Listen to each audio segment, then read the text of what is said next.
허위로 만들 수 없는 얘기들이잖아요.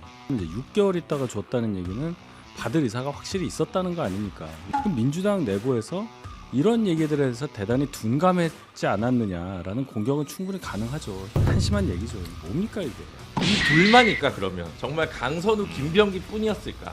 혹은 민주당 뿐이었을까라는 강한 의구심과 내적 확신이 있잖아요. 그래서 뭔가 좀 제도 변화로 이게 이어졌으면 좋겠지 일벌백계가 안 되는 사안이기 때문에 네. 국민의힘 측의 인사를 내각에 들여서 뭔가 좀 지평을 넓히겠다는 의도는 충분히 이해할 수는 있는데 네. 잘못 고르셨다 이렇게 봅니다. 저 후보 녹취가 하나일까라는 생각이 좀 그러니까. 들어요. 그래서 이걸 어떻게 넘어가는지는 한번 지켜봐야 될 것 같은데 네.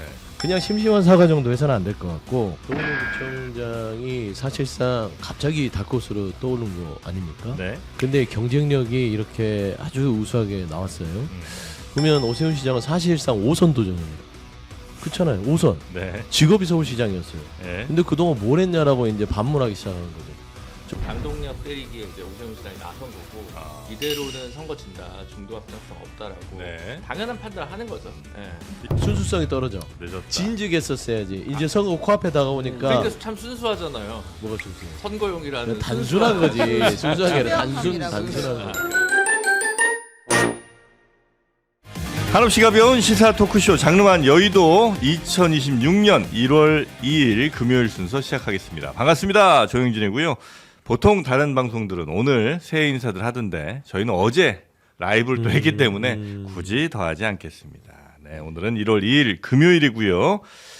그러고 보니 다른 방송들은 참 연말에도 쉬고 연초에도 쉬고 하는 경우가 많은데 우리는 이번 주도 한 번도 안 쉬었죠, 우리 최 부장님? 예, 맞습니다. 네, 그렇습니다. 못하면 열심히라도 해야 됩니다. 그렇습니다. 네.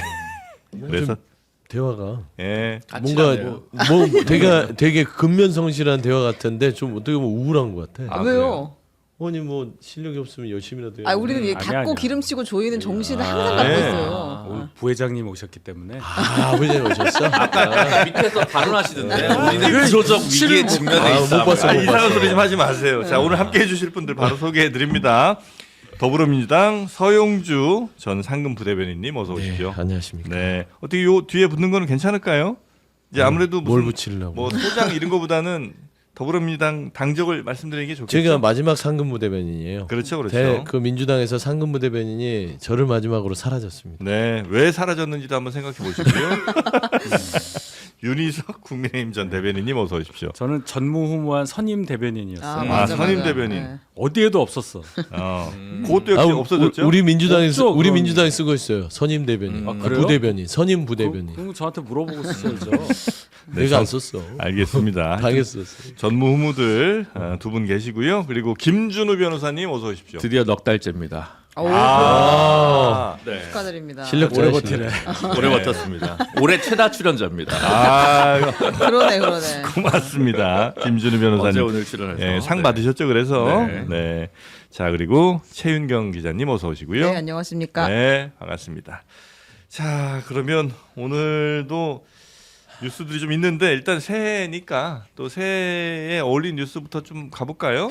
네, 이재명 대통령이 어제 신년사에서 성장과 국민을 이야기했습니다. 성장을 41번 언급하면서 올해의 목표를 사실상 제시를 했는데요. 네. 한번 들어보고 오겠습니다. 국가만 부강하고 국민은 가난한 것이 아니라 국가가 성장하는 만큼 국민 모두가 함께 성장하는 나라. 우리 국민의 인내와 노력이 담긴 회복의 시간을 넘어 본격적인 결실의 시간을 열어젖히겠습니다. 네, 성장에 방점을 많이 찍은 신년사였고, 근데 새해 5대 대전환 원칙이라는 걸 세웠습니까? 그렇습니다. 수도권 중심이 아닌 지방 주도의 성장, 대기업 중심이었던 성장을 모두의 성장으로, 그리고 생명 경시했던 지난날을 다 내려놓고 이제 안전 기본 성장으로, 그리고 문화 주도 성장, 평화 안정 성장으로 가자라고 네. 이야기했습니다. 근데 뭐 1, 2, 3, 5번은 좀 당위에 가까운 거 아니에요? 그래서 우리 모두가 좀 같이 잘 살자. 특정 누구만이 아니라 뭐 이런 쪽이었던 것 같고 4번이 좀 더 제가 그냥 개인적으로 보기엔 더 의미 있는 게 아닌가. 이건 이제 뭔가 진짜 바꾸겠다는 거잖아요.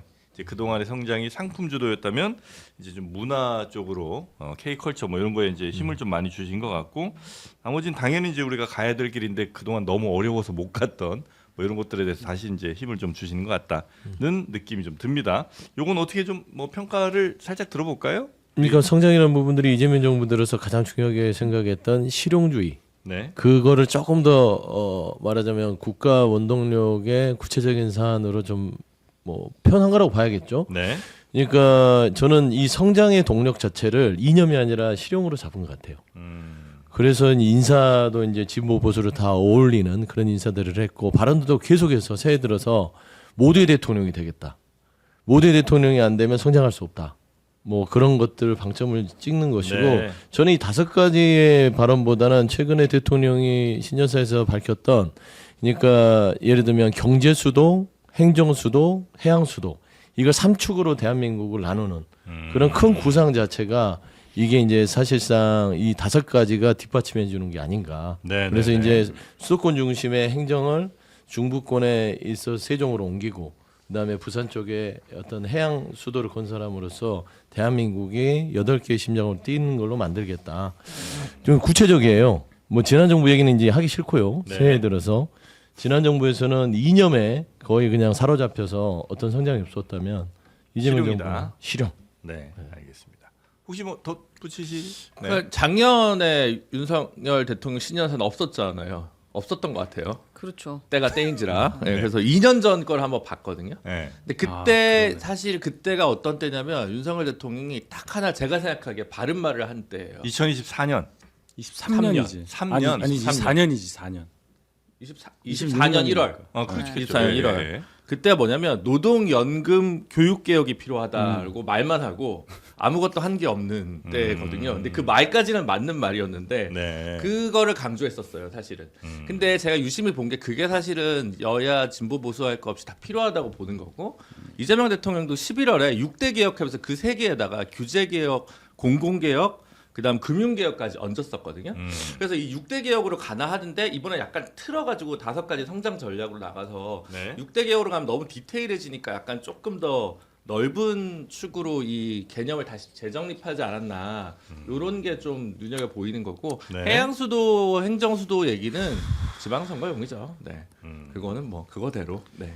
의의가 있다고 생각합니다. 저는요 성장이잖아요 다. 그래서 그 가려놓고 이재명 대통령이 했다는 거 가려놓고 보면은 저희 당 출신 대통령의 가상의 대통령이 있다면 이런 얘기 하셨어도 그냥 넘어갔을 거예요. 어색할 맞다고. 게 없다. 성장 얘기를 소위 말해서 이제 좀 왼쪽에 계신 분들은 안 하잖아요. 성장보단 평등, 뭐 분배 뭐 이런 얘기 하시잖아요.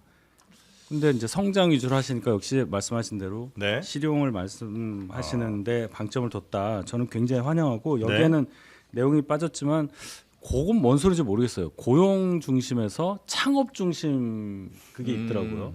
다른 방송은 5대 원칙을 그거를 하나를 넣었었어요. 네. 그래서 대만을 얘기하는 건가? 대만은 왜요? 대만이 중소기업이 한때 통계가 98%의 기업이 중소기업이고 예.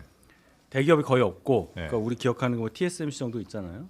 그래서 그런 어떤 강소기업 위주로 간다는 거냐 정확히 모르겠어요. 창업 중심이라는 게 뭔지.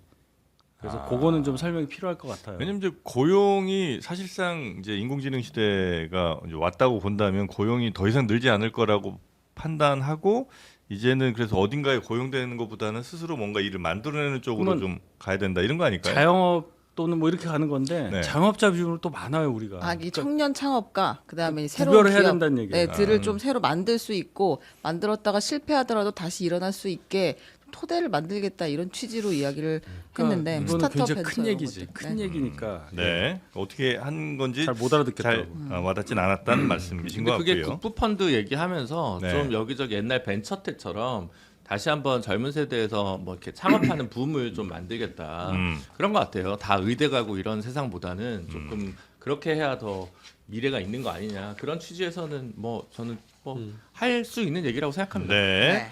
자 그리고 신년 맞아서 여론조사들이 여러 개 있는데 간략하게 좀 소개 좀 해주신다면요. JTBC 여론조사가 어제 발표가 됐는데요. 네. 요거는 이제 개요는 저희가 한 판으로 그냥 보여드릴게요. 메타보이스 글로벌 리서치가 성인 남녀 1,005명을 대상으로 12월 28, 29일에 조사한 건데 대통령 국정수행 평가에서 매우 잘한다는 평가가 62% 나왔고 네. 그다음에 어느 정도 못함, 매우 잘 못한다는 평가가 35%가 나왔는데요.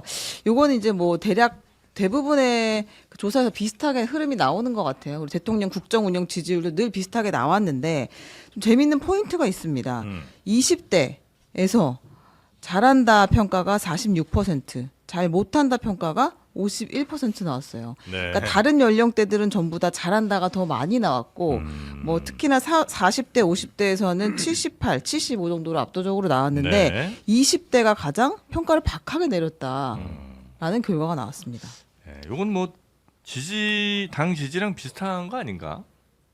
20대랑 그러니까 40, 50대가 굉장히 다르잖아요.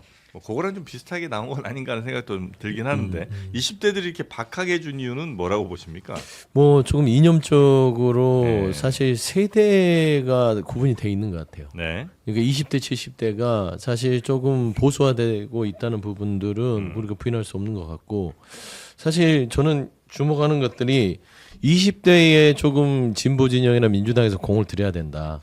잘 모를 수가 있거든요. 네. 예를 들면은 이념이라는 부분들에 있어서 실질적으로 당신들 청년들한테 어떤 게 도움이 되는지를 설명을 잘해줘야 되는데 그냥 막연하게 어떤 그런 이념적인 반발 심리를 가지고 있는 경우가 많아서 이런 부분들을 좀 친절하게 조금 설명해줄 필요가 있다고 저는 생각이 되고요. 저는 네. 주목하는 거는 긍정평가하고 부정평가 이유 중에 경제 민생 부분이 둘 다 비슷한 수치로 긍정과 부정을 차지하고 있습니다. 그래서 이제는 국정평가에 있어서 해결해야 될 난제는 경제 민생이다. 먹고 네네. 사는 문제다. 그게 아마 이제 이재명 정부의 가장 큰 숙제 같아요. 자, 이렇게 20대들에게는 전체적으로 굉장히 뭐 높은 편의 지지를 받고 있는 국정수행 평가에 있어서 높은 지지를 받고 있는데 20대들에게 좀 박하게 나왔던 그런 근데 여론조사 현실적으로 있었고요. 얼마나 민주당이 20대 공을 들일지는 잘 모르겠어요. 왜냐하면 20대 인구가 60대보다 적을 거예요. 예. 그래서 60대나 뭐 60대가 지금 386 세대가 60대가 이제 되고 있잖아요. 그러니까 또 그래서 예전에 6, 70대가 전부 이제 보수 지지였으면 네. 이제는 4, 5, 60대에 걸쳐 있는 거고. 그래서 뭐 그리고 이게 약간 좀 미묘한 게 저는 이제 추이를 정확히 보실 분들이 있을 텐데 20대들이 보수를 지지한다고 얘기된 지가 좀 됐거든요. 이분들이 좀 나이가 들어서 30대가 됐는데 30대는 지금 비율상 또 잘한다가 많아요. 이게 또 세상에 나오면서 조금 생각이 달라지는 건가라고 하는 생각도 들고 그런 부분들도 좀 눈여겨볼 네. 필요가 있을 것 같습니다. 덩치가 큰 그러니까 40, 50대에 더 뭐 힘을 쏟는 거는 뭐 충분히 어떤 정치적 뭐 전략적으로도 그럴 수 있긴 한데 그렇다고 20대에 너무 좀 무시는 안 했으면 좋겠다. 그러니까 20대는 공정 이런 이슈에 굉장히 예민할 거 아니에요. 예, 학교 예. 다닐 때부터 성적 같은 거 매길 때 공정하게 가야 되는 거에 예민하게 반응하면서 살아오는 게 인생의 거의 전부일 텐데 예를 들어 이해운 후보자 같은 분을 지명하는 것에 대해서도 이 사람 갑질한 사람인데 이럴 수 있어? 이쪽 당에서 이렇게 꿀을 빨다가 이쪽으로 갈 수 있어? 그런 생각 충분히 할 수 있을 거라고 봐요 저는. 네. 자, 하여튼 여론조사 결과가 있었고 또 지방선거 관련된 여론조사 결과도 좀 있죠. 그렇습니다. 일단 네. 뭐 간단하게만 소개를 드리면 지방선거는 어떻게 보고 있느냐. 46%가 정당과 상관없이 지역 일꾼을 뽑는 선거다라고 답을 했는데 그 서울시장 선거 있잖아요. 이 네. 양자 대결 결과가 지금까지와는 조금 다른 흐름으로 나왔습니다. 정원호, 오세훈, 그러니까 전부 지금 보수당에서는 국민의힘에서는 오세훈 시장을 후보로 지금 계속 조사를 했고. 그다음에 민주당은 지금 여러 명이 나와 있으니까 정원호, 박주민, 전현희, 박홍근 이렇게 바꿔가면서 조사를 했는데 네. 가상 양자 대결을 했을 때 정원호 39, 오세훈 38로 더 그러니까 오차범위이긴 하지만 더 많이 나왔어요. 정원호 그 구청장이 박주민, 오세훈도 비슷한 수치가 나왔습니다. 오세훈 네. 시장이 좀 더 나오긴 했지만 그리고 적극 투표층을 대상으로 했을 때는 정원호, 박주민 이 두 사람이 오세훈 시장보다 더 많이 나왔어요. 요 포인트가 하나 있고 반대로 이제 나경원 의원을 후보로 했을 때는 전부 다 민주당에서 이기거나 비기는 그런 결과로 지금 나왔습니다. 네. 뭐 물론 이제 일부 조사는 오차범위 내라서 뭐 이긴다 진다 얘기하기는 좀 어렵긴 하겠습니다만 여튼 이전에 우리가 알고 있던 여론조사랑은 상당히 좀 달라진 결과들이 있다. 이거는 국민의힘이 더 좀 어려워지는 그런 그림으로 가는 것 같습니다. 예. 예. 숫자로 나오는 거잖아요. 네. 그러니까 우리가 서울시장 선거만큼은 아예 오세훈 시장이 나가면 뭐 무조건 된다고 생각하시는 분들이 많았을 텐데 일단 민주당 쪽에서 정원호라는 분이 등장하면서 네. 판 자체가 많이 좀 흔들리는 느낌. 아, 다른 후보들은 이제 반사 효과 받는 느낌이에요. 민주당의 다른 후보들은 결론은 정원호 구청장이 후보가 될 것이냐. 그렇다면 국민의힘은 어떤 후보를 내야 할 것이냐. 답이 이렇게 정해져 있는데 예를 들어 정원호, 오세훈, 정원호 두 분이 경쟁할 경우에 어떻게 될 거냐. 행정 능력을 강조해서 그대로 할 거냐 아니면 오세훈 시장 입장에서는 조금 더 큰 정치인이라는 걸 가지고 대선을 바라본 정치인으로 소구를 할 거냐. 이런 이제 전략적 문제가 남았다고 생각합니다. 네. 자, 이렇게 서울시장 선거 뭐 가상 대결도 한번 저희가 살펴봤고요. 네. 그래도 이제 정원호 구청장이 사실상 갑자기 다크호스로 떠오른 거 아닙니까? 네. 근데 경쟁력이 이렇게 아주 우수하게 나왔어요. 저는 오세훈 시장에게 저는 그 반사익을 얻은 부분도 있다. 왜 그러냐면 정원호 구청장이 결국에는 행정력으로 오세훈 시장하고 비교되기 시작한 거예요. 예. 그러면 오세훈 시장은 사실상 5선 도전입니다.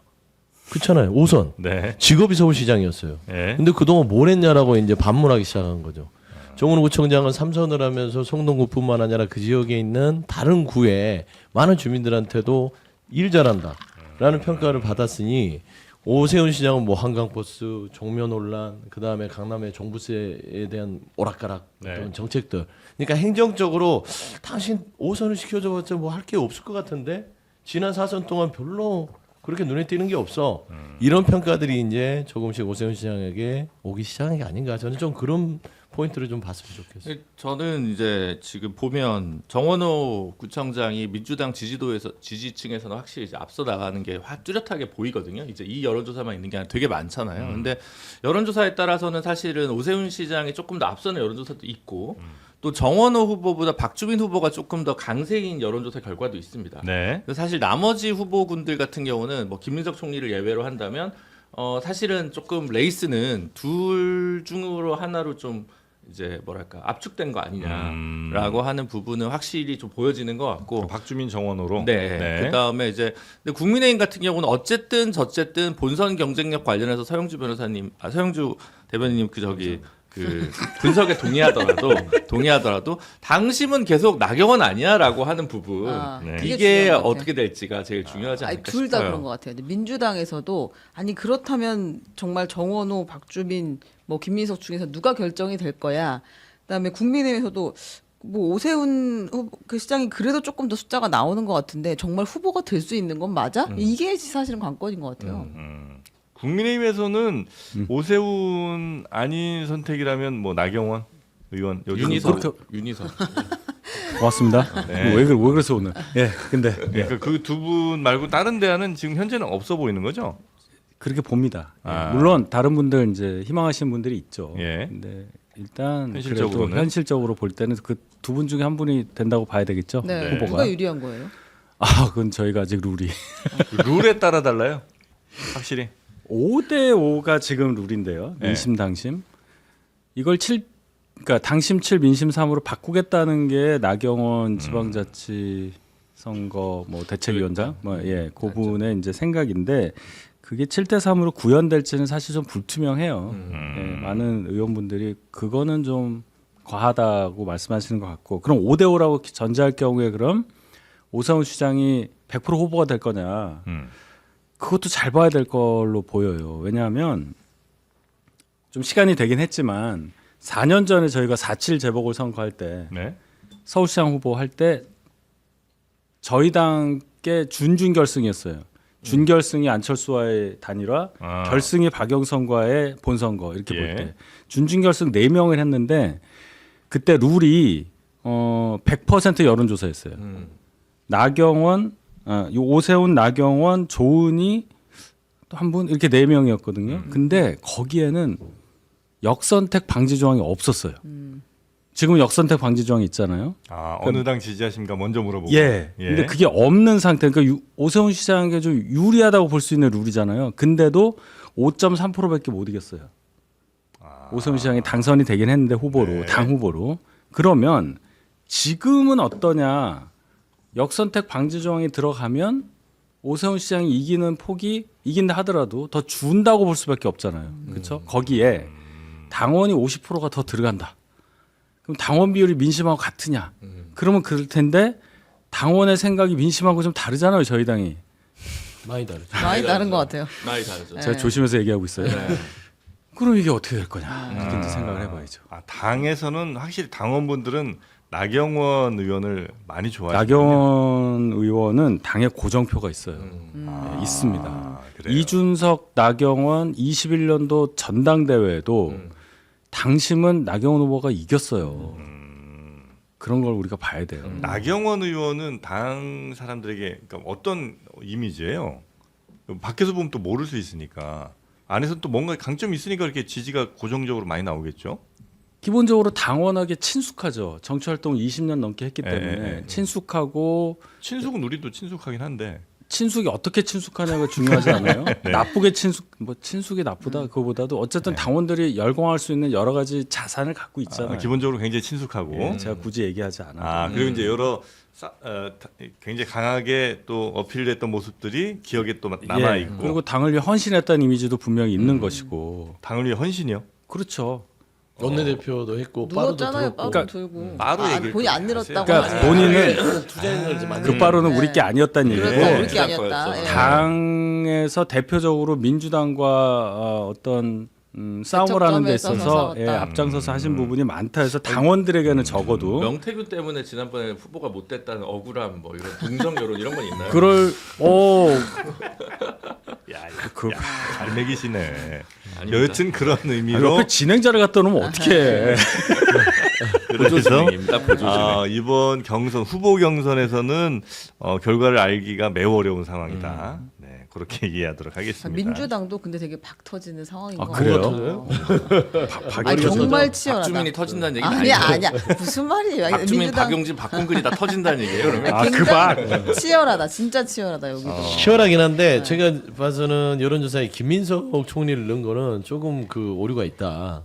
김민석 본인이 안 나가겠다고 총리는 했으니까. 서울시장 안 나가기로 이미 했기 때문에 그리고 본인의 의사 자체는 아마 당권에 더 가까울 거예요. 네. 그래서 저는 말한 대로 종원호 구청장과 박주민 의원 그다음에 몇몇 의원들이 뭐 좀 겨룰 거는 같은데 점점 시간이 갈수록 이게 경제 민생 쪽으로 새해가 오면서 계속 기울거든요. 민심 자체가. 그러니까 정치라는 이념적 투쟁에 있어서 이제 네. 국민들이 조금 그 판단을 하기 싫어하는 것 같아요.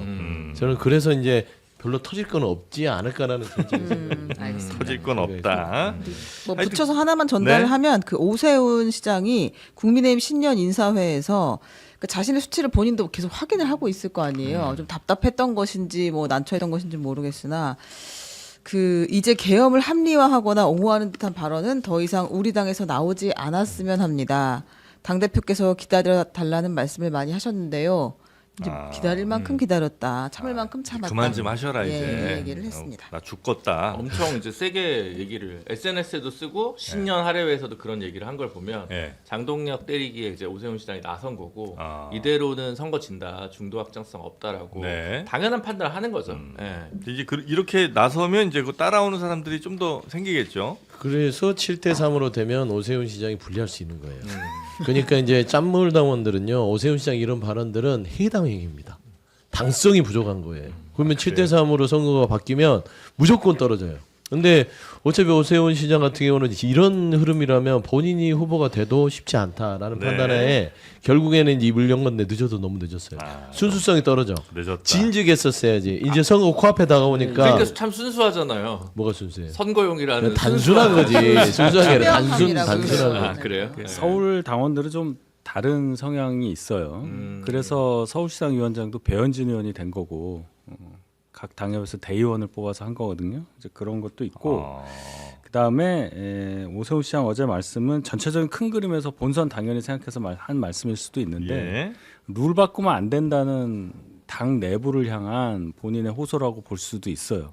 그 방향으로 더 가면 장동혁 지도부가 지금까지 견제했던 방향으로 가면 분위기상 7대3으로 될 가능성이 높잖아요. 그럼 안 된다. 그걸 막기 위해서라도 이 얘기를 하신 걸로 저는 두 가지로 해석을 했습니다. 네. 근데 제가 봤을 때 이제 남은 거는 그 뭐 김태흠 지사, 유정복 시장, 박형준 시장, 오세훈 시장이 다 같이 아마 이제 소통관에 한번 설 겁니다. 네, 이제 개별적으로 다 했는데 네. 이대로 안 되니까 네. 장동혁이가 안 된다. 우리 죽는다라고 이제 얘기를 할 거고 그러면 네. 이철우 지사가 못난 놈들 이러면서 그렇게 얘기하겠죠. 못난 놈들. 시나리오 잘 쓰시네. 미치겠네. 근데 이거 예상 시나리오 정확합니다. 반박을 못 하시는 거 보니까 이걸 왜 반박해요? 매우 정확한 것 같은데 그죠? 저는 그냥 웃기만 하면 되는 거예요. 알겠습니다.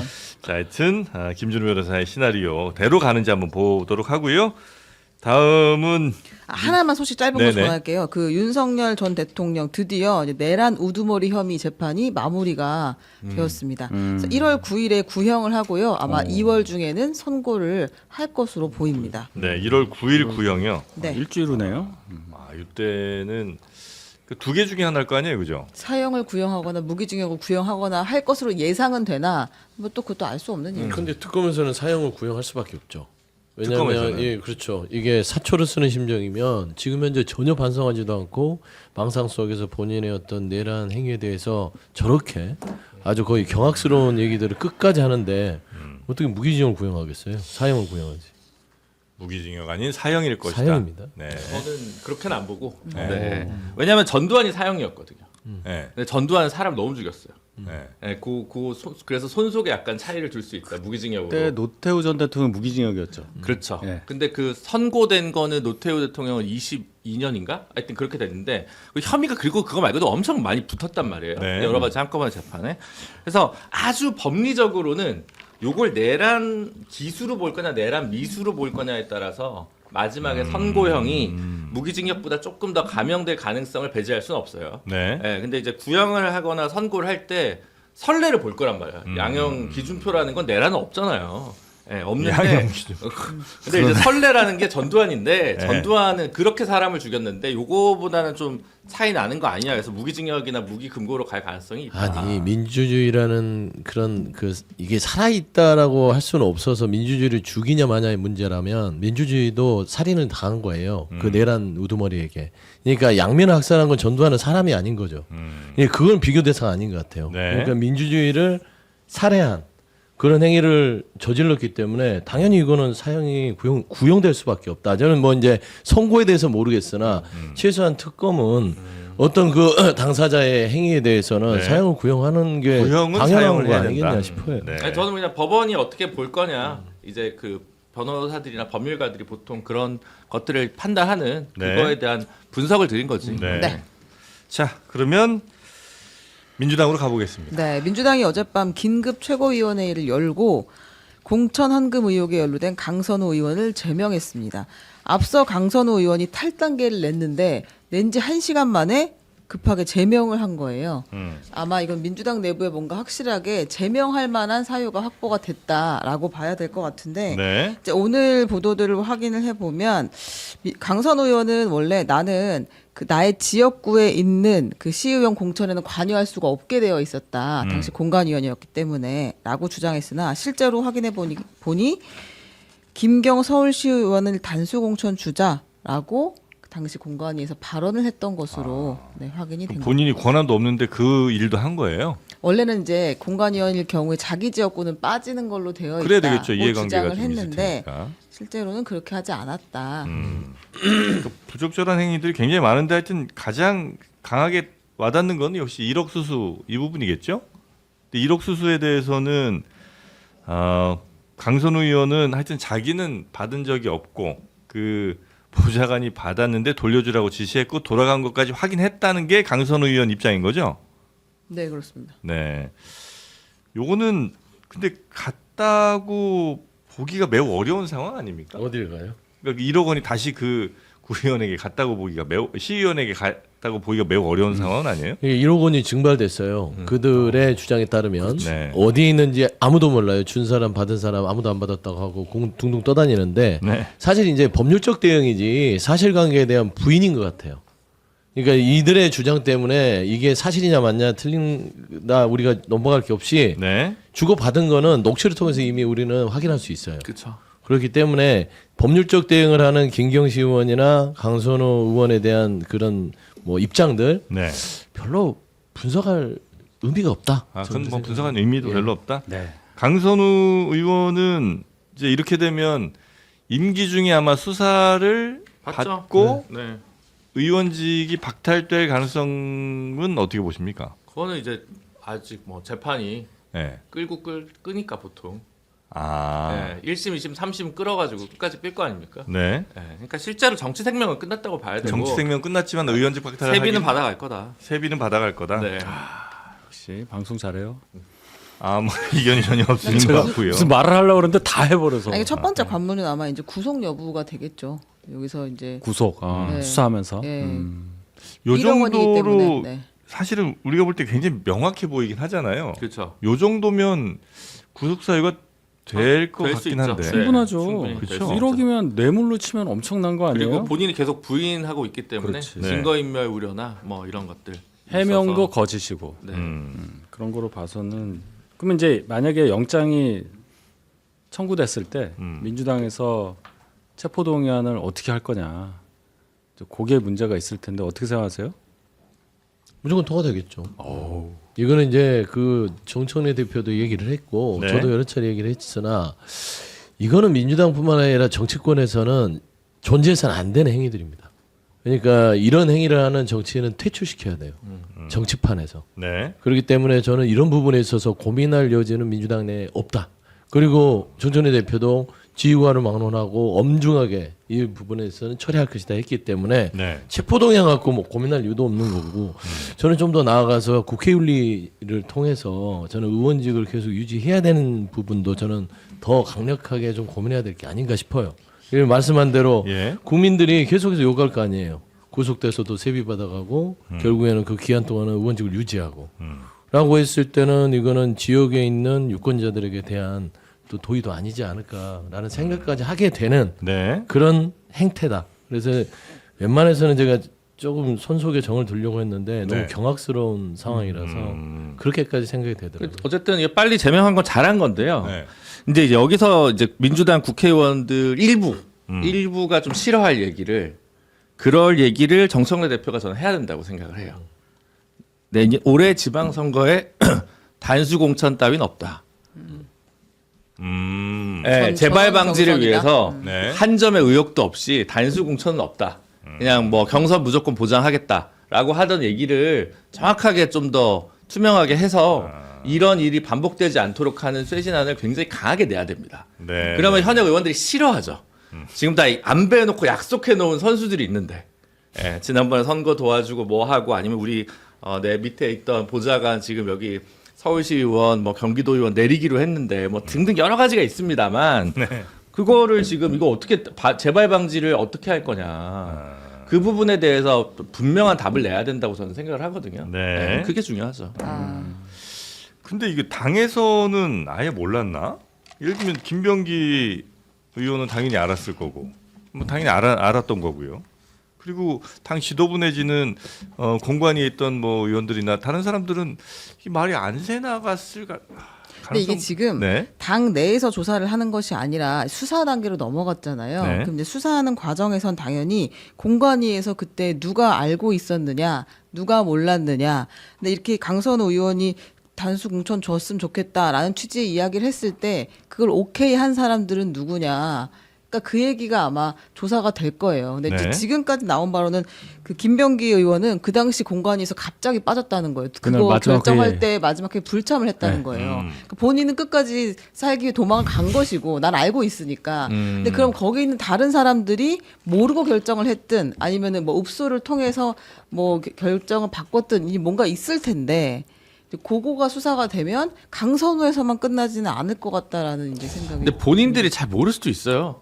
그 도떼기 시장이기 때문에 엄청 공천을 많이 하는다고요. 이게 그렇지 뭐 수천 명이 국회의원인 뭐 선거랑 네. 달라가지고 네. 그러니까 뭐 거기서 그렇게 얘기하면 사인해주고 이렇게 그냥 다 몰라요 사실은.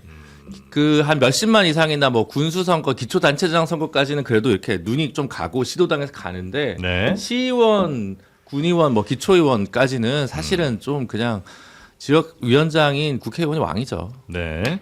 여튼 요거는 당연히 이제 경찰 조사 등이 이제 있을 거고 그리고 당에서는 그 김병기 의원에 대해서도 지금 윤리감찰 지시를 했다는 거죠. 네, 그렇습니다. 정청래 이제 대표 이야기로는 이미 윤리감찰 지시를 한 상태였다라고 이야기하거든요. 그러니까 네. 이거는 새로운 뉴스가 나오기 전에 이제 보좌진 간의 갈등 있을 때 뭐 대한항공 얘기 나오고 했었잖아요. 그때 정청래 대표가 엄중하게 보고 있다라고 이야기했어요. 근데 그 시점에 이미 윤리감찰을 시작한 시점이었다라고 이야기한 거고 진짜 중요한 뉴스가 또 나온 것 같아요. 뭐죠? 김병기 의원도 돈을 받았다는 거예요. 아, 구의원으로부터. 네, 그렇습니다. 네. 2020년 총선을 앞두고 두 명에게 각각 2천만 원, 1천만 원 이렇게 받았다는 거거든요. 네. 김병기 의원의 부인이 이걸 직접 받았다가 6개월 정도 후인 2020년 6월에 돌려줬다고는 하는데요. 그 당시 상황이 매우 구체적입니다. 그러니까 이제 한 명 A 씨는 두 차례 이미 2018년에도 돈을 요구받았다고 하고 요구를 받았다고 돈 달라고. 그렇게 주장하고 있습니다. 네. 정치 자금이 필요하다, 선거 자금이 필요하다고 요구를 받았는데 2018년에는 주지 못했고 2020년에는 준비해가지고 가지고 갔다는 거예요. 2천만 원을 전달을 했다. 그랬는데 이제 6개월 뒤에 딸 주라고 김병기 원내대표의 김병기 의원의 부인이 봉투를 하나 주면 새우깡 들어있는 봉투를 줬는데 거기에 2천만 원이 들어있었다. 6개월에 돌려받았다. 6개월은 왜 갖고 있었던 거예요? 그것까지는 모르겠습니다. 그렇게 얘기했고 또 다른 구의원은 네. 그 1,000만 원을 건넸다가 또 3개월 만에 돌려받았다고 했는데 처음에 그 설 선물이랑 함께 500만 원을 줬을 때 2020년 설입니다. 네. 줬을 때 그 사모님이 김병기 의원 부인이 구정 선물로는 너무 많고 공천 헌금으로는 적다라고 하면서 그 돈을 돌려줬고 이후에 다시 그때 그 돈 달라고 해서 보좌관을 통해서 1,000만 원을 받아갔다 이렇게 이게 얘기해요. 설 선물로는 너무 많고 500이면 너무 많고 공천원금으로는 너무 적다. 아마 명확하게 그 공정가액이 있는 모양이시네요. 그건 기준은 이제- 있네요. 탄원서들이 그 당으로 접수되는 것들이 지방선거 되면 수백 장이 일어나요. 네. 왜냐하면 말씀한 대로 시구원들이 하려는 경쟁자들이 정말 전국에 다양하게 많습니다. 뭐 이제 단체장들이 한두 명, 두세 명 이렇게 되지만 시구원들은 각 지역구 뭐 2명, 3명 이렇게 하면은 5명씩 출마하니까 경쟁 구도가 되다 보니까 수많은 막 서로 간의 어떤 비방정과 주장을 하는 게 접수가 되거든요. 네. 그 중에 아마 김병기 의원도 아마 그 동작구에서 탄원서가 접수가 된 것 같아요.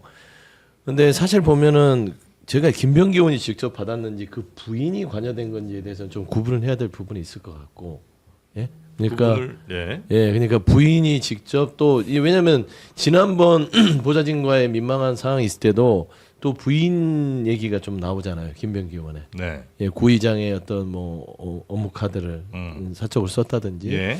이런 얘기들이 있어서 부적절해요. 그런데 이런 부분들을 왜 바로잡지 않고 갔느냐라는 부분들은 저는 이제 김병기 의원이 간선호가 1억 수수의 어떤 혼란 속에 있으면서 부각되는 것 같은데 저는 주는 강선호 의원과의 1억 부분들을 김병기 의원이 어떤 행동을 통해서 책임지지 못했는지 그리고 부가적으로는 이들의 주장을 감찰을 해서 사실이 부합된지 이 두 가지를 다 그냥 네. 순차적으로 보면 아니, 될 그러니까 문제 강선우 같아요. 의원 관련해서는 뭐 문제가 있는 거고 그다음에 이 돈 받은 거는 심각한 문제 아니에요, 이거는? 완전히 심각하죠. 예. 이거 뭐 아내가 받았든 아니면 본인이 직접 받았든 간에 이게 한두 번도 아닌 것 같고 이 정도로 구체적인 워딩이 있다는 거는 그렇죠. 뭐 받는 기준이 있으신 모양이네, 나름의. 그러니까 그래서- 이거를 네. 허위로 만들 수 없는 얘기들이잖아요. 뭐 구정 선물로는 너무 많고 공천원금으로는 작다. 뭐 이런 말을 탄원서에 허위로 만들어서 넣을 리는 없단 말이에요. 네. 그다음에 이제 6개월 있다가 줬다는 얘기는 받을 의사가 확실히 있었다는 거 아닙니까? 그러다 문제가 있으니까 돈을 마련해서 그냥 준 거죠. 뭐 이자는 뭐 나중 얘기도 하더라도. 그럼 이제 당시에 공격할 수 있는 건 이재명 당시 당대표는 그럼 이걸 왜 넘겼느냐 뭐 이런 얘기까지 올라가는 거예요. 물론 대통령 되셨으니까 뭐 더 큰 뭐 그런 건 없겠지만 네. 그럼 민주당 내부에서 이런 얘기들에 대해서 대단히 둔감했지 않았느냐라는 공격은 충분히 가능하죠. 현실적으로 나왔고 이미 강선우 의원 건에서. 네. 그래서 이거 뭐 참 한심한 얘기죠. 이게 뭡니까 이게? 그러니까 아까 계속 얘기했지만 이거 뭐 쇄신은 차라리 옛날에 그 새정치민주연합이라고 기억하십니까? 예. 있었죠. 안철수 김한길 공동대표 체제 때 그렇죠. 그때 하다마다 할까 말까 했던 게 뭐냐면 기초의원 정당 무공천으로 돌아간다라고 했다가 그걸 다시 번복했어. 안철수 의원 철수했거든요. 예. 근데 차라리 왜냐면 예전에는 기초는 그거였어요. 없었어요. 정당 무공천이었어요. 예. 그러니까 차라리 동네 주민 활동 열심히 하던 분들이 좀 많이 됐었거든요.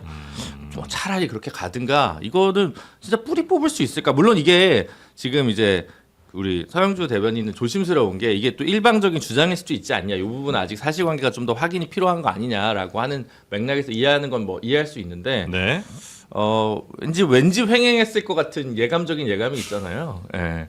그리고 이 둘만일까 그러면 정말 강선우 김병기뿐이었을까 혹은 민주당뿐이었을까라는 강한 의구심과 내적 확신이 있잖아요. 그래서 뭔가 좀 제도 변화로 이게 이어졌으면 좋겠지 일벌백계가 안 되는 사안이기 때문에 네. 예, 그런 부분이 좀 고민입니다. 제가 김병기 의원을 이렇게 방어하려는 게 아니라 네. 사실관계를 분명히 하자는 거예요. 이게 참 어쩔 수 없는 게 유리창이 깨지면 거기에다 막 던지거든요. 그러니까 잘못한 부분은 잘못한 것이고 잘못하지 않은 부분까지도 잘못했다고 해서는 안 된다. 네. 그러니까 이 탄원서를 보면 김병기 의원 측이에요 다. 김병기 의원에게 직접 전달했다는 탄원서 내용도 아닙니다. 그러니까 김병기 의원의 녹취를 보면 강선우 의원에게 나무라죠.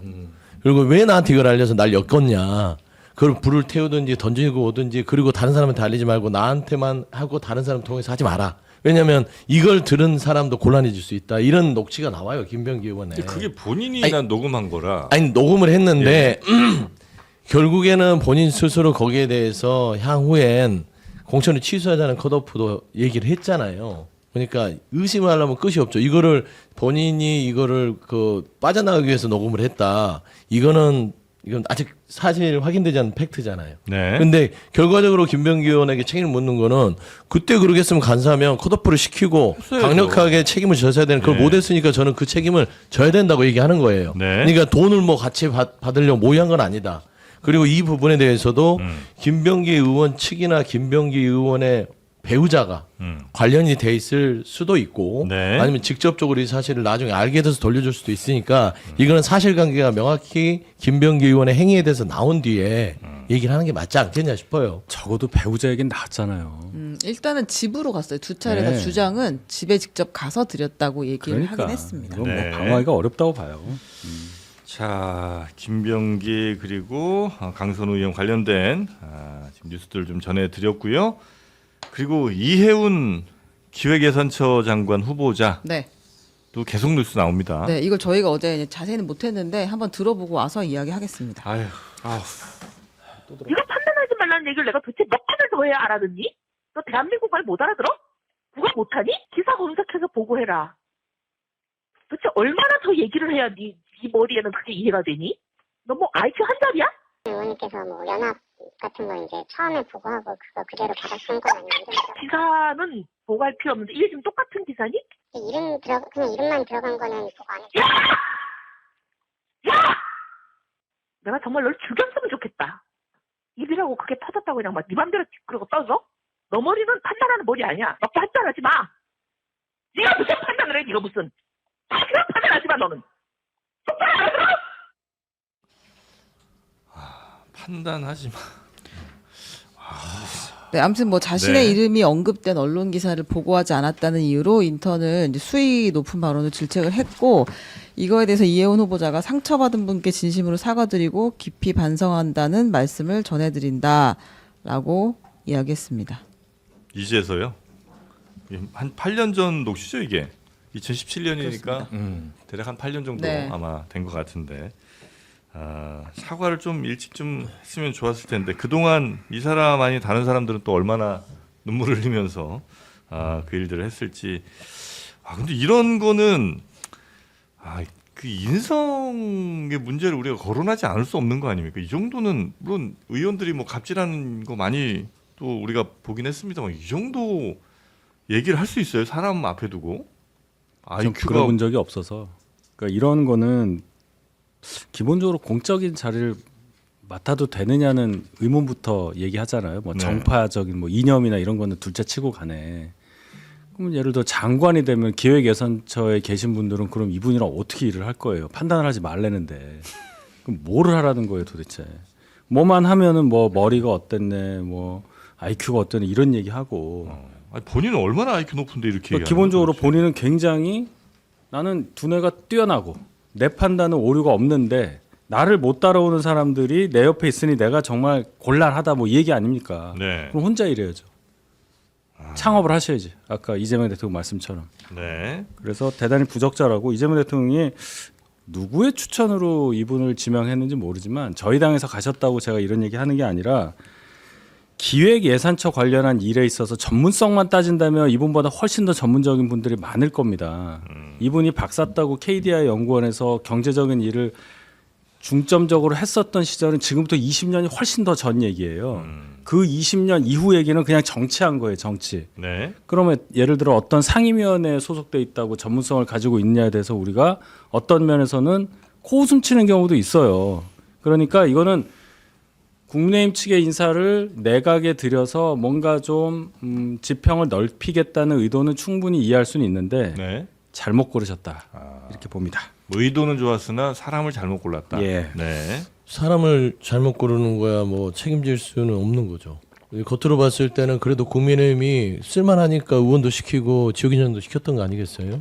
그리고 현재 상태에서는 고쳐 쓸 수 있는 대상 정도는 됐다고 판단했겠죠. 네. 사실 뭐 장동혁 지도부에 있는 뭐 김민수 뭐 최고나 뭐 장해찬 그런 분들 데려다 쓰는 거 아니잖아요.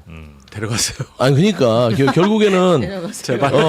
고쳐서 쓸 수 있는 대상 정도의 보수의 스펙트럼에서 경제 정책을 좀 전문적으로 얘기할 수 있는 사람, 뭐 유승민 의원이나 아마 이해운 의원 정도가 대상일 수 있는 건 너무 합리적인 선택 같아요. 네. 그래서 이해운 장관 후보자에 대한 저는 좀 분노 조절 장애 같은 분노 조절증이 안 돼요. 그래서 저는 그런 부분은 마땅히 자격 시비를 삼을만 하고 제가 보더라도 청문회까지 가야 돼요? 그거는 이제 본인이 국민검증을 거쳐야 되니까 그 부분은 이제 결정은 본인이 하는 거예요. 그런데 최소한 이재명 정부는 네. 선택을 하는 데 있어서는 보수와 진보를 하나로 묶어서 뭔가 국정 운영을 안정적으로 해보겠다는 취지였기 때문에 이은 한 개인의 인격적인 품성을 가지고 거기까지 저는 확대해서 평가할 필요는 없다. 다만 이혜원 그 장관 후보자는 저 폭언 녹취가 하나일까라는 생각이 좀 그러니까. 들어요. 그래서 이걸 어떻게 넘어가는지는 한번 지켜봐야 될 것 같은데 네. 그냥 심심한 사과 정도 해서는 안 될 것 같고 가서 그 상처받은 사람들의 무릎이라도 꿇고 그 사람들이 나름대로 조금 용인해 줄 수준까지 사과가 수반되지 않으면 네. 사실 공직에 있을 법한 지금 상황은 안 좋다. 아닌 것 같다. 그러니까 내란에 대한 입장이 돌변했다. 이거는 그냥 정치적 공방의 대상이었는데 이건 지금 이념 문제를 떠나서 인권 문제로 바뀌었단 말이에요. 그쵸. 갑질. 근데 지금 문제가 안 좋은 게 강선우, 김병기, 이해운 갑종 3종 세트예요. 갑질 3종 세트. 네. 그래서 이게 지금 다 정리를 해야 돼요. 사실 화끈하게 하려면. 그래서 저는 이거는 여러 가지 너무 고민하지 말고 보수 인사를 기획예산처 장관에 썼다는 것 자체에 대해서 저는 더 왼쪽의 입장이지만 그거는 충분히 존중할 만하거든요. 네. 제가 다른 데서 얘기하는데 김성식 의원이 그냥 그 국민경제자문회의 의장 안 가고 이 자리로 갔으면 차라리 훨씬 더 중도에서 환호성을 받았을 것 같은데 다른 분들이 김성식 의원은 컨트롤이 힘들기 때문에 안 썼을 거다 그 자리에 이렇게들 얘기를 하시더라만 어쨌든 제가 느끼는 이미지상으로는 좀 네. 훨씬 그런 부분입니다. 이제는 이게 처음에 고를 때 악수는 아니었을지 몰라도 악수가 돼버렸기 때문에 청와대도 적극적인 판단이 필요한 것 같아요. 네. 그래서 괜히 청문회 가서 또 아마 가면 분명히 더 나올 거 아니에요. 틀 거예요. 저 또 틀 거예요. 이것도 틀 거고 네. 그 모습을 꼭 우리가 봐야 되나 싶은 생각이 좀 들기도 하고. 네, 일단 오늘 아침 시점으로 네. 그 강훈식 비서실장이 그 유튜브 김어준의 겸손 힘들다에 출연해서 이야기를 했는데 요 지명 자체가 대통령도 이게 도전이라는 사실은 알고 있다.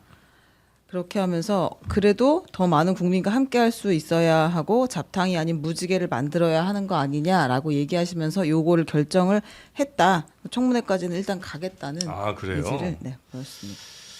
알겠습니다. 이게 무지개가 되기를 한번 기대를 해보겠습니다. 자, 그리고 쿠팡 관련돼서 아주 또 황당한 뉴스가 있더군요. 네, 이 그 쿠팡 직원들이 그동안 대관 업무를 한다고 했으면 국회 본청과 의원회관을 무시로 수시로 엄청나게 드나들었을 거 보통 아니에요. 뻔질나게라는 표현을 많이 쓰죠. 예, 그 뻔질나게 드나들었을 텐데 네. 그 방문 쿠팡 직원의 신원 방문한 그 신원 그다음에 인원수 방문 횟수 등을 알려달라는 이 의원들의 요구에 국회 사무처가 개인정보 보호 때문에 알려줄 수 없다라고 답을 했다고 합니다. 사무처가 왜 이걸 거부하죠?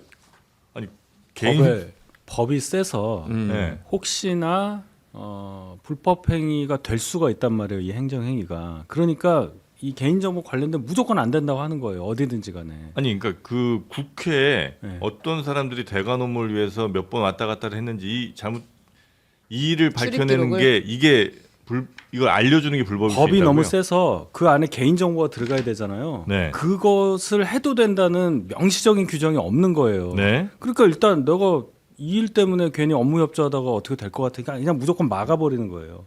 그래서 법을 굉장히 정교하게 만들어야 하는데 다 블락을 쳐버린 거예요 지금. 개인정보보호법이 세요. 엄청 세요. 예를 들면 국회가 자료 제출 요구 권한이 있어요. 예. 법률적으로. 그럼에도 불구하고 그걸 거부할 수 있는 게 개인정보보호법입니다.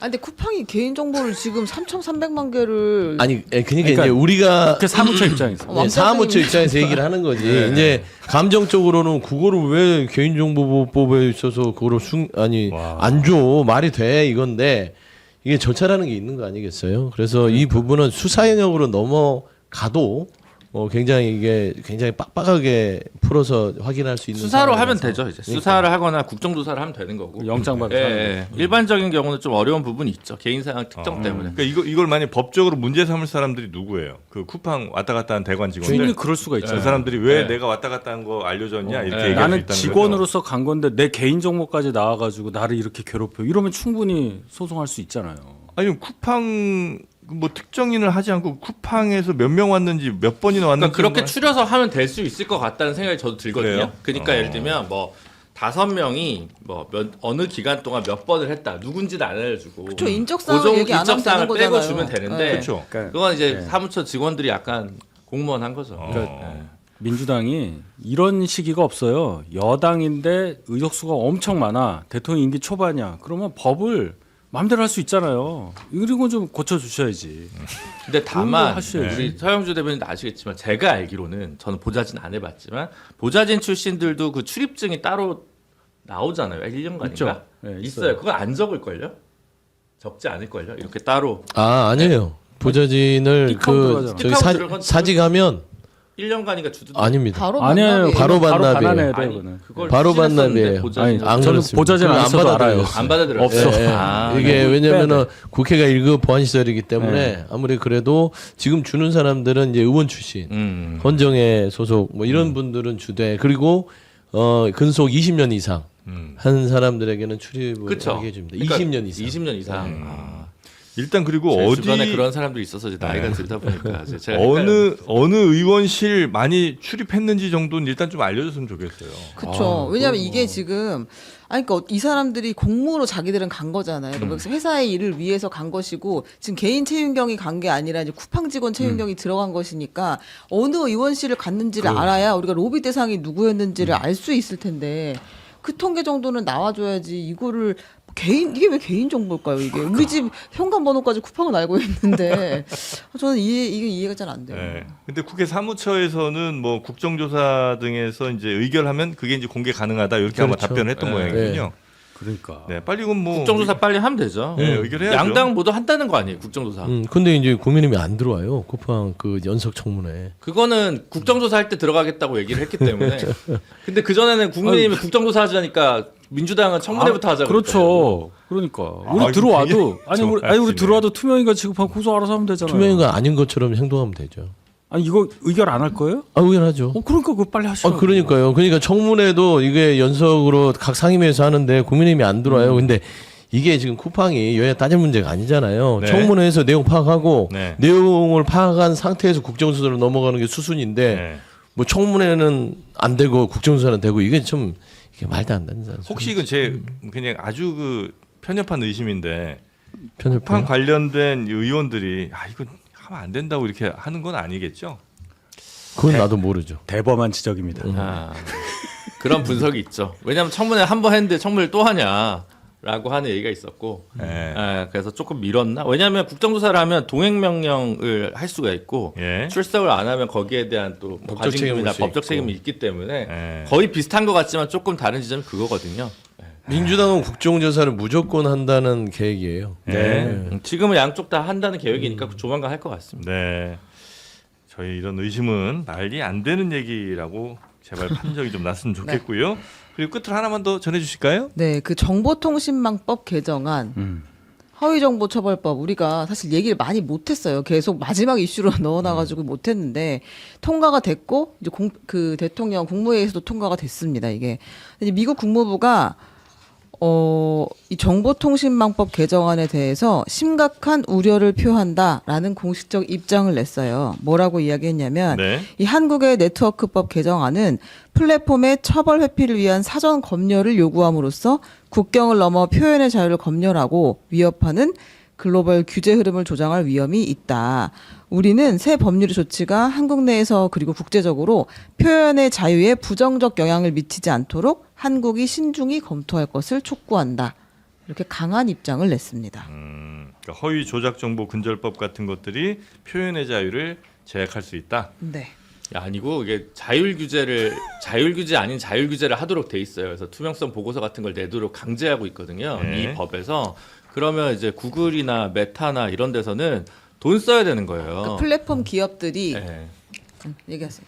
그래서 이제 불필요한 장벽 아니냐라고 해서 이제 메타랑 구글 뭐 이런 대관들이 또 미국에서 맞아요. 활동을 한 거죠. 예, 우려를 표명한 거고 네. 예, 돈 들어간다 그거예요. 이렇게 규제가 되면 본인들 비용이 발생하니까 이거 별로 마음에 안 든다. 근데 지금 그 허위 정보 부분, 가짜 뉴스 부분들 유통이 유튜브나 뭐 이런 SNS를 통해서 그냥 자유롭게 한단 말이에요. 근데 표현 영역 자체가 상대의 삶을 망가뜨릴 정도의 어떤 뉴스가 유통이 된다면 그런 부분들은 조금 더 세심하게 좀 살펴봐야 되지 않을까 싶습니다. 네. 아니 그리고 자기네들은 뭐 장벽 관세를 엄청 세워놓으면서 뭐 이거 갖고 장벽이라고 그래. 네, 여기 지금 계속 그것 때문에 온풀법이라고 해서 네. 온라인 플랫폼 기업에 대한 공정거래법 같은 걸 통과시키려고 하는 법안이 계속 발의가 돼 있는데 네. 이쪽에서 또 그걸 계속 막아요. 그다음 망 사용료 관련된 부분, 그다음에 요거 이 세 가지 3종 세트가 한국에 있는 뭐 네이버나 이런 기업들도 별로 안 좋아하고 지금 이번 법 같은 경우 특히 또 레거시 미디어도 별로 안 좋아하는데 네. 지금 이거는 이제 미국에서도 엄청 싫어하는 그런 이제 묘한 지점에 있는 거죠. 네. 근데 법 자체도 조금 뭐 이렇게 급히 만든 감이 있어서 계속 논란은 좀 계속될 것 같다는 생각이 듭니다. 이게 우리가 미국의 이런 요구에 대해서 뭐 응답을 좀 해야 되는 측면이 있나요? 아니면 미국은 뭐 그렇게 생각하실 수 있는데 우리 알아서 할게요 이렇게 하면 되는 거예요. 3,500억 불을 떠올려야죠. 미국 한 나라한테 그렇게 투자를 할 수밖에 없는 그런 힘의 불균형을 우리가 절감하고 있는 현 시점 아니겠어요? 네. 그러니까 미국한테 우리가 뭐 굴복해야 돼 뭐 이런 뜻이 아니고 네. 현실이 이렇기 때문에 정교하게 갔어야 한다. 그런 지적은 충분히 가능하겠죠. 정교하게. 버티는 건 버티고 있죠. 예를 들면 구글한테 지도 안 주잖아요. 예. 아, 네네. 그러니까 뭐 주권 국가답게 다워야 되는 지점과 조금 법의 완성도가 떨어져서 흠결을 치유해야 될 부분이 있으면 그건 좀 나눠서 보면 될 것 같아요. 네, 촉구 주장 정도로 보고요. 나머지는 네. 사실상 정부에서도 큰 골자만 그 이제 해놓고 시행령으로 좀 이렇게 디테일한 부분들은 보완하기로 했으니까 사실 미국에서 우려를 표현할 수 있으나 우리 입법에 대한 어떤 자율권까지 네. 우리가 뭐 거기에 좌지우지 돼야 되냐라는 것은 없죠. 반대입니다. 네. 그 시행령 정치를 미국에서 받아들여 줄까요? 그거는 뭐 본인들이 알아서 워낙에 하겠죠. 시행령 정치 비판한 전례가 많아서 원래 인용을 시행령을 할것 같은데. 시행령대로 써야 되는데 시행령 법처럼 정치의 써서 제왕은 트럼프 아니에요? 사실은 그 시행령이랑 우리가 행정명령. 그러니까 하여튼 요거는 기존 언론이나 언론계 관계자 단체들에서 우려를 표명했던 포커스랑은 조금 다른 포인트가 측면에서 다르다. 포커스다까지만 아시면 될 것 같습니다. 네. 네. 아 김학의 차관이 변호사 활동하고 있대요. 김학이? 네. 아 그 별장에서 유명한 예. 그분이요? 그렇습니다. 아, 그게 받아들여졌다고요? 네, 아니 그게 무죄 아니라 변호사- 변호사 활동을 하고 할 수 하고 있는 있다. 거예요? 네, 지금 하고 있다. 그 변협에서 받아줬다는 거잖아요. 그죠? 그랬다는 이야기죠. 등록이 돼야 활동할 네. 수 있으니까. 아유, 변호사분들 그때 참 그때 그 혐의가 무죄가 아마 났던 걸로 저도 아무것도 아닌 게 됐어 네. 결론에. 어쨌든 아. 네 그런 상황에서 변협에서 뭐 어떻게 할 수가 없다. 아, 그랬겠죠. 변호사분들도 참 너그러우신 것 같아요. 좋은 직업이에요. 정년도 네. 없고. 네, 그런 오늘 걸 딱- 변호사 되셨잖아요. 변홍사 집습니다. 네. 자, 하여튼 미국은 우리를 이렇게 쥐어짜고 있는데 우린 또 들깨를 쥐어짜고 있습니다. 국내산 햇 들깨 100% 들기로 만든 오메가 3 오르메가 식물성 오메가 3를 여러분께 소개해 드립니다. 지난 방송 이후에 생선 비린내, 해양 오염 중금속 등으로 오메가 3 걱정하셨던 분들 걱정 크게 덜어드렸죠. 굉장히 리뷰가 좋은데 우리 세 분은 또 한번 맛들 보셨잖아요. 저는 한 달간 먹었어요. 저는 매일 먹고 있어요. 드시고 계시고. 네. 네. 그랬더니 너무 좋더라고요. 네. 오늘도 먹었어요 저는. 이거 거부감도 없고, 그렇죠.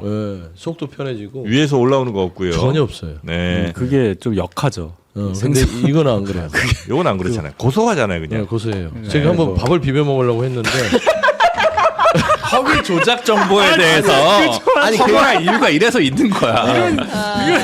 허위 조작 정보 아니야 이거. 배우세요. 이런 아니 거를. 그 정도로 좀 안 이게 돼요. 무농약 들게 100% 쉽지 않거든요. 맞다. 기가 맞네. 막혀. 무농약 그것도 국내산. 이게 밥에 넣으면 그게 밥도둑이죠. 그럼요. 그러네. 고소하게 비벼 나물도 먹어도 못 치고, 아, 그럼요. 좋네요. 급할 때 들기름이 없다. 짜가지고. 그럴 때는 그렇지, 이걸 그렇지. 짜서 쓰셔도 돼요. 예, 들기름 진짜 고소해요. 네, 그럼요. 들기름 뚜껑만 넣어서 거기에 쭈꾸미 넣어가지고 하면 최고겠네. 네. 자, 1개월치 10,000원도 안 되는 많이 가격. 배웁니다. 네. 이렇게 해야 되는구나. 2개월분이 29,900원. 네, 장르만 이벤트 하면 180캡슐 6개월분이 59,800원에 무료 배송까지 갑니다. 식약처 1일 권장량 1000mg 넘게 1050mg을 담았다는 거죠. 네. 권장량을 넘어서는 넉넉한 오메가 3 비타민 D까지 들어가서 또 우리 햇빛 잘 못 보는 분들께 도움을 또 드릴 수 있겠네요. 자, 오늘 이후 품절 또 가능할 수 있으니까 왜냐면 또 들깨가 그렇게 많지가 않아요. 맞아요. 국내산 들기가 그러네요. 쉽지 오늘 않죠. 광고하고 나면 이거 품절될 것 같다고 그러니까요. 지금. 네, 네. 뭐 미리 안내를 좀 해달라고 또 하네요. 참깨로 바뀔 수 있으니까 들깨로 하실 때 빨리 가져가시고 네이버에서 우리카세 검색하시거나 저 영상 아래 더보기 링크를 찾아가시면 되겠습니다. 오르메가 오메가 3였습니다. 자, 세 분 올해 또 잘 금요일 열어주셨고요. 네. 올해도 잘 부탁드리겠습니다. 그리고 감사합니다. 서영주 소장님, 서영주 전 부대변인님은 네. 6월, 5월 언제까지 도와주실 수 있을까요? 저는 뭐 될 때까지 도울 수 있죠. 자신 있게 얘기해. 자신 있게 뭐 4월까지 4월 이후로 안 된다. 막 이렇게. 유튜브는 제재가 좀 덜해서 네. 조금 조금 더 자유도가 그렇습니다. 네. 알겠습니다. 바빠서 안 돼. 네. 안 바빠요. 장르만 나와야 돼. 세 분 대단히 감사하고요. 네. 다음 주에 뵙겠습니다. 고맙습니다. 네. 감사합니다.